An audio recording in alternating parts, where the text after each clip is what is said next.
Apparently you all like my movie ideas, so maybe I should just drop everything and become a big time movie writer. Obviously, I'm just kidding. Hey everyone, what's going on, and welcome back to Most Amazing Top 10. I'm your host, Lindsay Ivan, and today I'm bringing you the top 10 scary real stories that should be turned into movies, part 3. Starting off this countdown, we have the case of Cindy Song.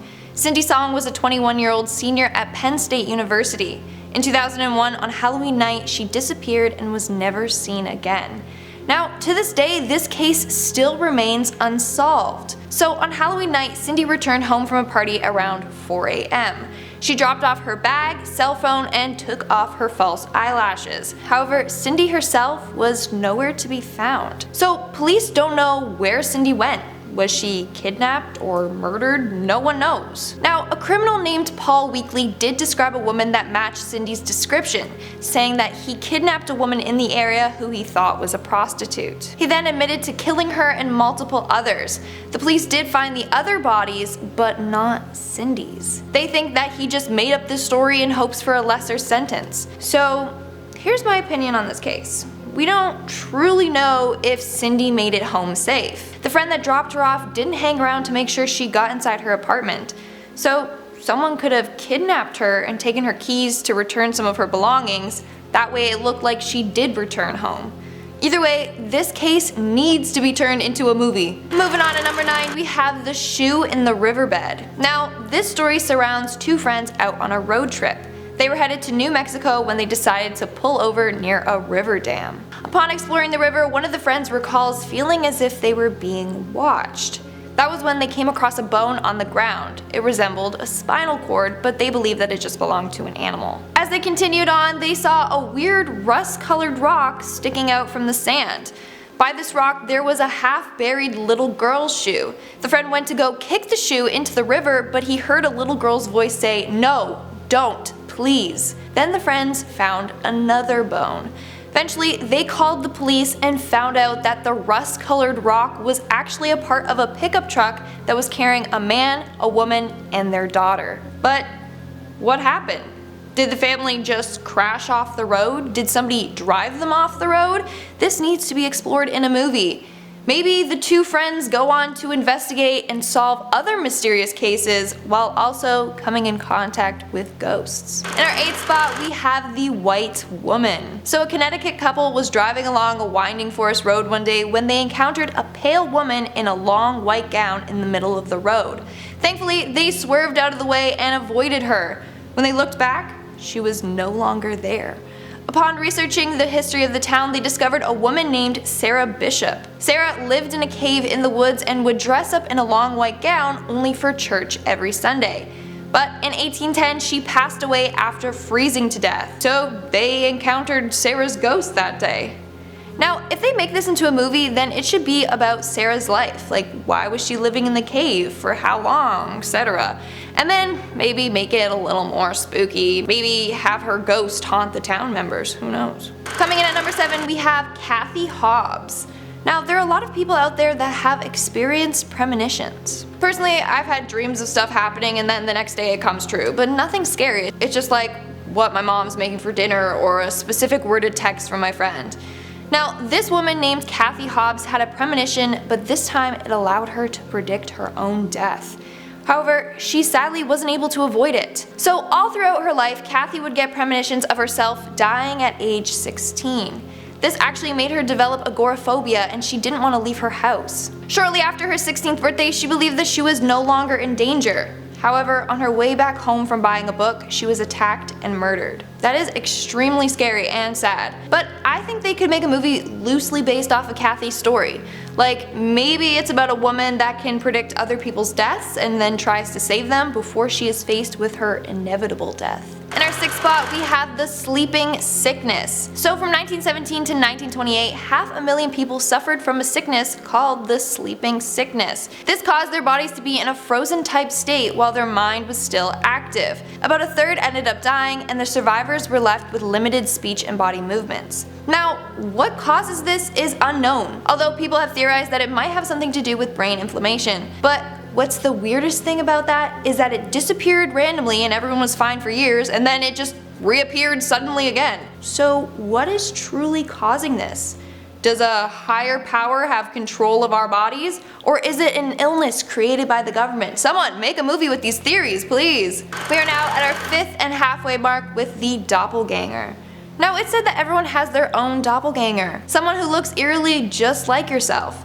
But it's said that if you meet your doppelganger, then you will be faced with bad luck. Let me know in the comments below if you have met your doppelganger or who your celebrity twin is. And let me know in the comments what celebrity I look like. I've gotten Caitlin Dever, Alexis Bledel, and even Jessie Barden. Anyways, this one woman claims that she has seen a strange doppelganger version of herself in her own home.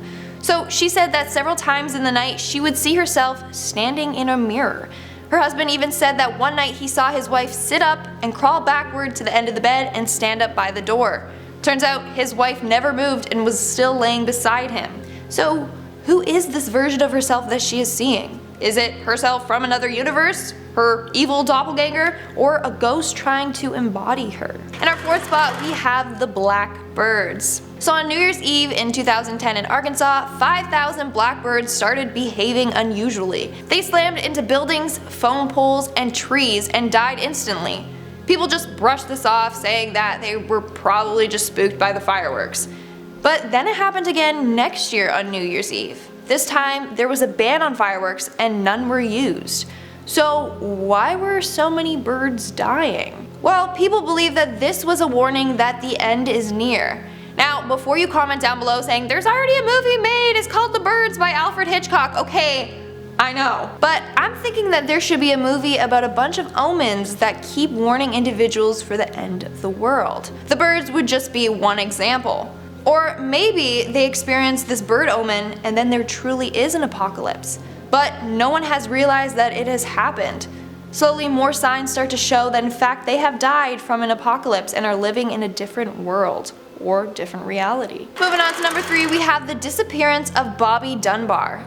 Literally another case that I wish we had answers to. So in 1912, Bobby Dunbar went missing while on a trip to Swayze Lake.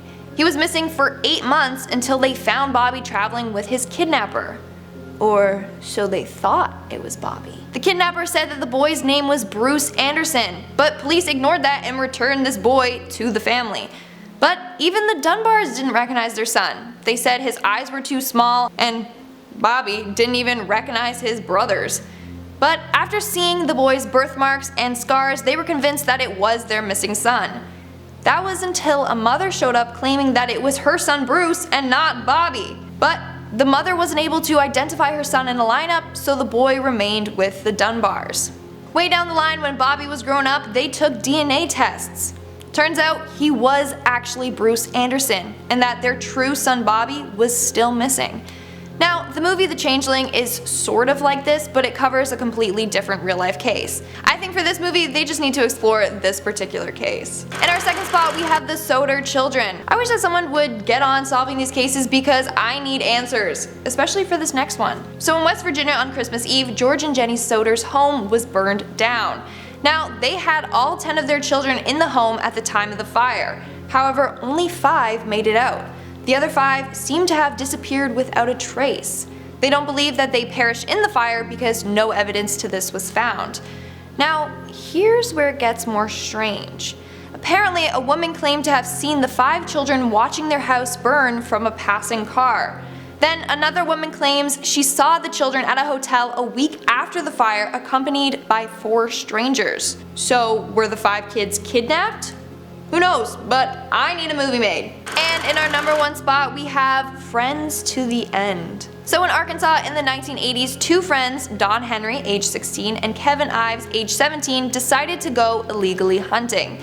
Basically, they planned on spotlighting, which is when you shine a light in the animal's eyes, causing them to freeze, and then the other individual shoots them. So they set out on August 22nd in the evening near the train tracks that were behind Henry's home. However, hours later, their bodies were found resting on the train tracks and were run over by a train. Now, their deaths were ultimately thought to be from the train running them over. The coroner originally stated that they were asleep on the tracks after smoking 20 or more marijuana cigarettes. Yeah. Okay, that's hard to believe. But eventually they found out that one of the boys was already dead and the other was unconscious before the train ran them over. However, no one knows who killed these teens or why. All that we're left with is speculation. So one man came forward and said that the teens witnessed a drug drop in the area and were killed as a result. But no one knows if these claims are true. Although we don't fully know what happened that night, I would love a movie from these boys' perspectives. And that's all for today's video. Let's move on to our comment shoutout. I'll be shouting out comments from my video Top 10 Mysterious Crimes Solved by the Internet. C13 commented, when she asked about weird combos for food, I immediately thought of the fact that I love dipping my fries into my Frosty and Wendy's, and the chicken nuggets and the cheese sauce and or Frosty is also really good. I have tried the fries and the Frosty, it's pretty good, can't lie, it's a good combination. Here's Chica commented, I like the bloopers of Lizzie having trouble pronouncing words. Lizzie, yes, hi guys, my name is Lizzie. I mean, my nickname is Linz, but not Lizzie, I mean, you can call me Lizzie, whatever. The Water Walker commented, Lindsay Ivan, you're a beautiful vampire, made my day better. Thank you, again with the vampire comments. And that's all the comments I'm shouting out today. Make sure you comment down below for a chance to be featured in my next comment shoutout. And as always, don't forget to give this video a big thumbs up and subscribe to Most Amazing Top 10 for more amazing videos. I'm your host, Lindsay Ivan, and I'll see you when I see you.